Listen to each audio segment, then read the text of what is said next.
വേടനെ അല്പസമയത്തിനകം തന്നെ കോടതിയിൽ ഹാജരാക്കും. അതിനുശേഷം റിമാൻഡ് നടപടിയിലേക്ക് പോകുമെന്നാണ് നമ്മൾ മനസ്സിലാക്കുന്നത്.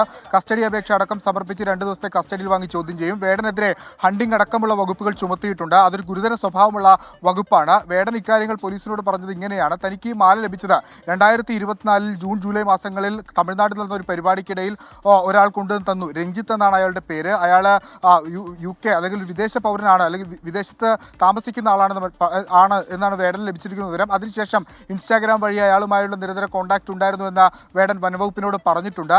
ഇത് ഒരു ഗിഫ്റ്റ് എന്ന നിലയിലാണ് താനിത് കൈവശപ്പെടുത്തി വെച്ചത്, അല്ലെങ്കിൽ താനിത് ഉപയോഗിച്ചതെന്ന് പറഞ്ഞു. അപ്പോൾ നമ്മൾ ചോദിച്ചിരുന്നു, ഗിഫ്റ്റ് എന്ന നിലയിൽ ഇത് ഉപയോഗിച്ച് കഴിഞ്ഞാൽ ആദ്യത്തെ വകുപ്പ്, അതായത് ഈ വസ്തു ഹണ്ടിങ് ഒക്കെ എങ്ങനെ നിലനിൽക്കും എന്ന് വനംവകുപ്പിനോട് ചോദിച്ചിരുന്നു. അപ്പോൾ അവർ പറഞ്ഞത് ഇത് ഈ വേടന് നൽകിയാൽ ഇത് ഹണ്ട് ചെയ്ത് പിടിച്ചതാണോ എന്നുള്ള കാര്യങ്ങളിലൊക്കെ വ്യക്തത വരുന്നതുവരെ ഈ വകുപ്പ് നിലനിൽക്കും. അങ്ങനെ അത് ഈ രഞ്ജിത്തിനെ പിടികൂടി രഞ്ജിത്തിൽ നിന്ന് മൊഴിയൊക്കെ എടുത്ത ശേഷം ഇപ്പോൾ വേടൻ ഇതുമായി ബന്ധമില്ലെങ്കിൽ അയാളുടെ പേരിൽ നിന്ന് ഒഴിവാക്കും എന്ന നിലപാടിലേക്കാണ് നിലവിൽ വനംവകുപ്പ് എത്തിയിരിക്കുന്നത്. വനംവകുപ്പിന് ഈ രഞ്ജിത്തിലേക്ക് എത്താനുള്ളതാണ് അടുത്ത നടപടി. ഇത് ഒരു നഖമായാണ് ഇയാൾക്ക് കൈമാറിയത്, വേടന് കൈമാറിയത്.